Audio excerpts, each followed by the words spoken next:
Welcome, everyone. We are back from our week and a half break, and this is Contagious Games Podcast, episode number 8.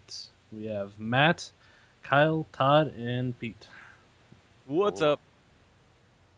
All right, so what do we have for topics today? Well, I don't think we need to talk about the Xbox One, do we? No, I it's don't think so. It's really already old been talked news. to death. Well, I'm going to pose this only briefly before we get into. I know we are going to be talking about the Xbox One a little bit, but tell me, everyone, what was the last game you played? Mine was Terraria. uh, Mine was Terraria. Yeah. Mine was Skyrim. Skyrim. All right. So, would you say that either of those games, though I guess there's only two between you, were they violent? Not really. Sort of. Yeah, Sort Terraria's of. sort of. You're fighting zombies at times. You throw How about- boomerangs at enemies. How about you, Matt? I would say yes. Yes. Do you guys mostly play violent games? I would say yes. No, Yes. not me. Not you? Nope. I find that hard to believe. I play violent games, but it's not what I go out of my way to play. I go out of my way to play the more artsy and gameplay style. I don't go on my Okay. way to play But them. do the artsy games have violence in them? They can, yes. Like Mirror's Edge does, definitely. Mirror's Edge has violence, and that's a first-person shooter with no weapons. Yes. Yes. So, though a couple of weeks ago Pete wasn't man enough to bring up this subject, so I'm going to bring it up because I think it actually does affect gamers and it does affect development, and so I want to discuss that a little bit. So, Mr. Biden threw out the idea that it wouldn't be illegal. Hold on. It wouldn't be illegal to tax video games or violent video games or violent media. So, what I want to pose is, what does that mean for the gamer, and what does that mean for developers? For the Hi. gamer, it means that we get forced to play more non-violent games, obviously. So, elaborate on that being forced. I don't think it's forced. I think you're going to be have to pay more for them. So, would you be okay paying an extra couple of bucks? I'd be fine paying an extra couple bucks, yeah. I'd be okay with that. It'd be kind of annoying. So, how Could about just wait then? till it hit the bargain bin and then Hits it's the bargain bin. anyways. So then you're turning into a gamer like me, right? You just wait till everything hits the bargain Pretty bin, much. you buy it for cheap. So how about developers? Developers, it would probably might influence them a little bit more to not have as much violence in their games, but really I don't see it changing since the market out there is so big for them. I really think that they wouldn't give a rat's ass. Well, there has been examples of this happening prior, in other media, where we always think about the developers making the game the ultimate game, but we forget about publishers, and publishers will determine what the developers get to make. Except for rare occasions when somebody has a game that's so hot that they can make whatever they want for a sequel.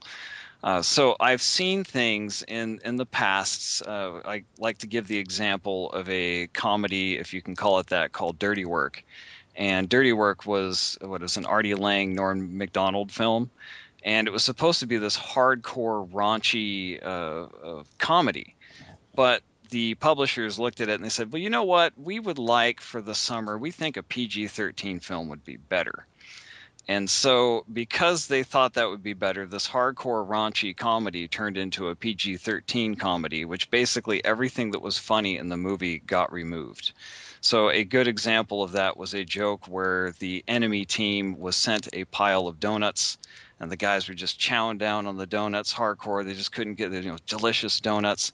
And then when they eat all the donuts, they realize there's a picture of the Norm Macdonald and Artie Lang with the donuts on their crotch. This type of humor got pulled out. So I'm wondering if, because of this, taxes may not be for the player.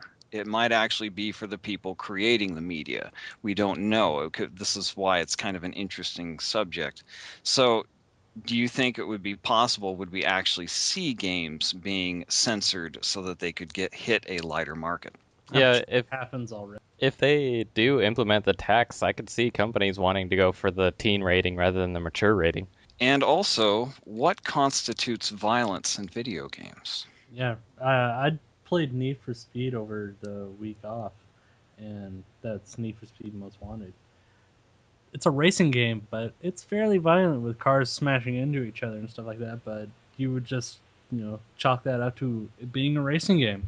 Would you consider that violence, or standing up to someone and shooting them in the head like Grand Theft Auto? They're both violent.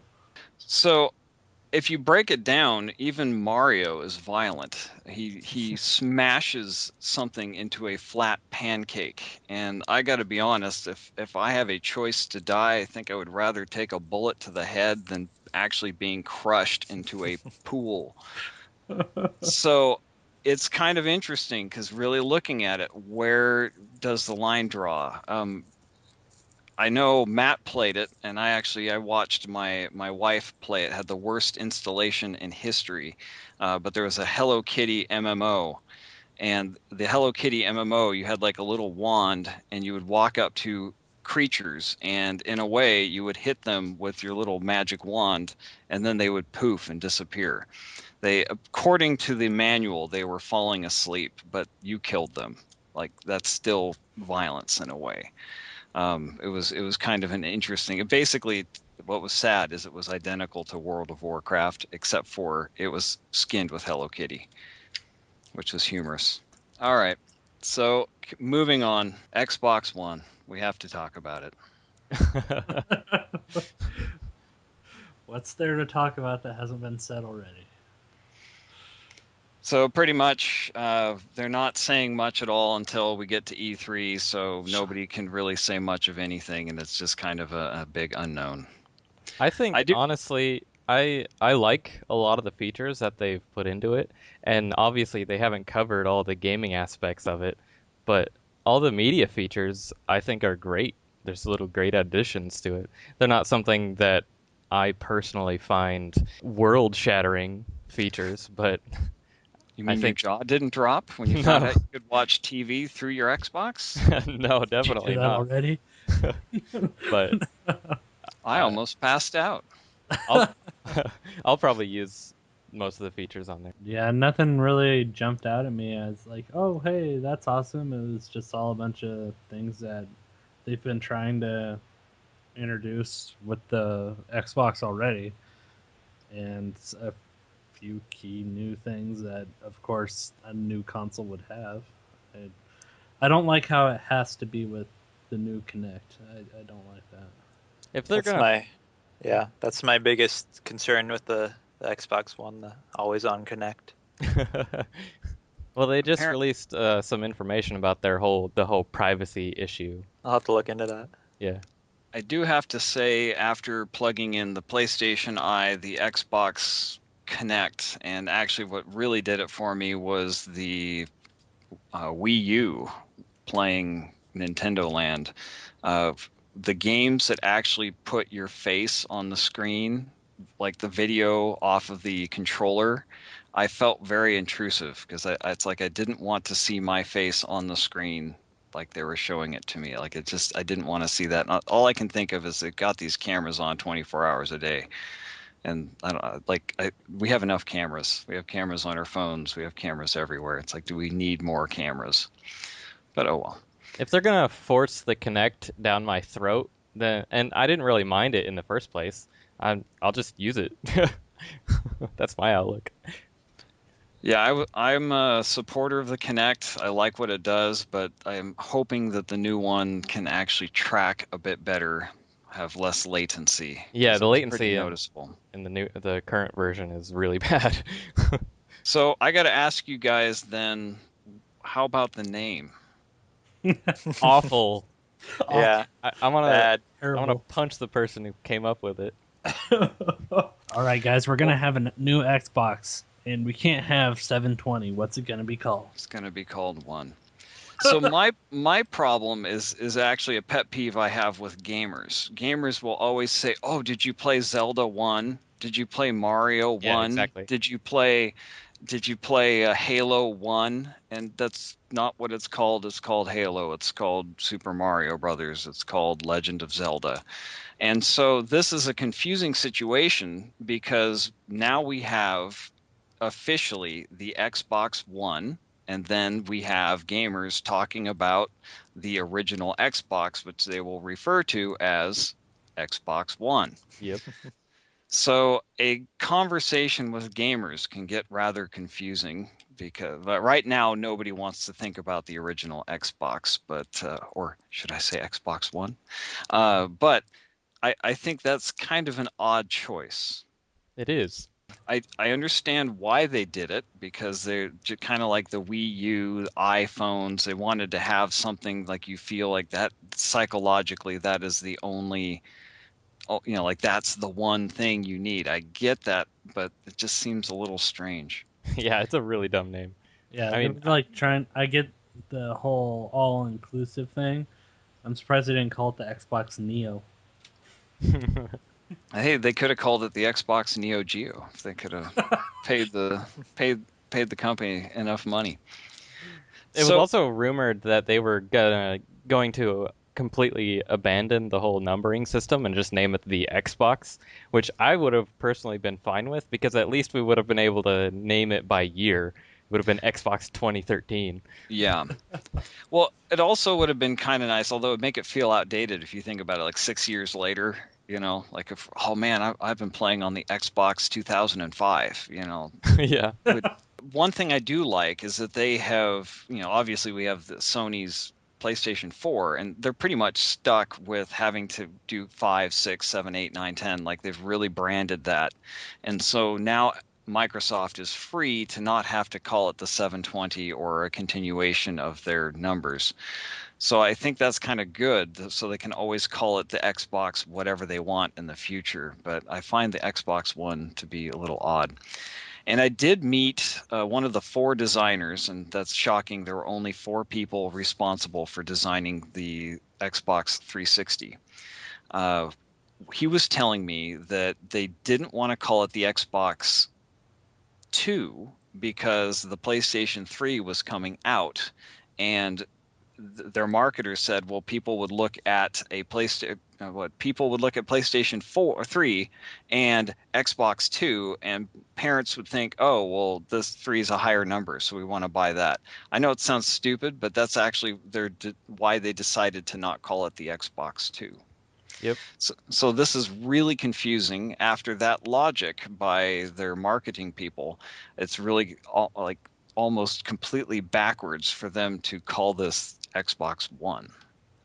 It's not a number one though. It's OX. It's not a number one, but it's not one spelt in some like funny way. It's just one. They It's should not have named it WON. That's what it should have been, to be honest. I don't Xbox know why One. Xbox Victory. One. Victory. It's like, man, I got the machine that won. You know, with the way the internet is and stuff like that, it wouldn't surprise me if it was WON and people are just, yeah, accept it. Well, at Because least it would that's be a how. play on words or something instead of just Xbox One. They should have named it the Xbox 64. That would have been great. Nintendo would have had a hissy fit. You have all these Nintendo fans buying it on accident. What? I thought. What? I thought it was an N64. What? I don't get it. Okay. Well, we hopefully will find out more to get us excited on E3. Now, with E3, I heard this. I have not done any research to confirm it, but I'll ask you guys. Apparently, Nintendo is not going to E3, which Yeah, I I heard that too. so this is interesting because I think the Wii U is flopping hard. Yet again, we won't know until the end of all of these console cycles. But is that a good proof that Nintendo is suffering? Because they're going to probably save a tremendous amount of money by not going. I don't know if it's proof that they're suffering. They have a lot of stuff planned and in the works, and they held their own conference anyways. Yeah, that's why I heard they weren't going to E3 because they weren't allowed to talk about stuff that they wanted to talk about, so they had their own conference. But they couldn't talk about what they wanted to talk about? Yeah, What are they restricted from speaking? apparently That I find hard to believe. that was their explanation, which really is, I'm sure, a bunch of BS. So I'm sure they just wanted to have their own conference so they could pull the wool over their fans' eyes. Huh. So do you think they're going to have something exciting to talk about? I have no clue. I Probably not. sure hope so because it's Nintendo, but The only thing that they can possibly do is another rehash of all their stuff. I mean, don't get me wrong, I'm gonna buy the next Legend of Zelda game, but Or you mean the remake of Wind Waker? well, that too. That too. they could, maybe get a new title or something going for them, but that would be like outlandish. I mean, for a game console to have something like that going on, I mean, who would want that? Yeah. Crazy. All right. This has been done before. I don't know if you guys have seen this. On Kickstarter, they now have a virtual reality platform that you can run around on. So mixed with your Oculus Rift, you It's can called then the have, Omni. yes, the Omni. So I find this peculiar because this exact same thing existed in the 90s with crappier technology. You had to pay a massive amount of money to play this game that had 3 polygons in it to do some sort of first-person shooter and compete against another guy who had to pay a whole bunch of money. So I love what they're doing. I've always liked the concept of virtual reality, but will this take off? I think it's gonna have a really hard time taking off. Yeah, it seems Yeah. like it might falter a little. It's cool, and yeah, but I agree. It's a really, really awesome idea, but No one's making things to support it. No games for it. No one's gonna buy it. Well, its goal is to use just to be a controller for your first person shooters. So it would map or translate, let's say, your keyboard or mouse movement for you. That could be done via, keyboard emulation, mouse emulation, and it would work with virtually any game. Still no takers? No.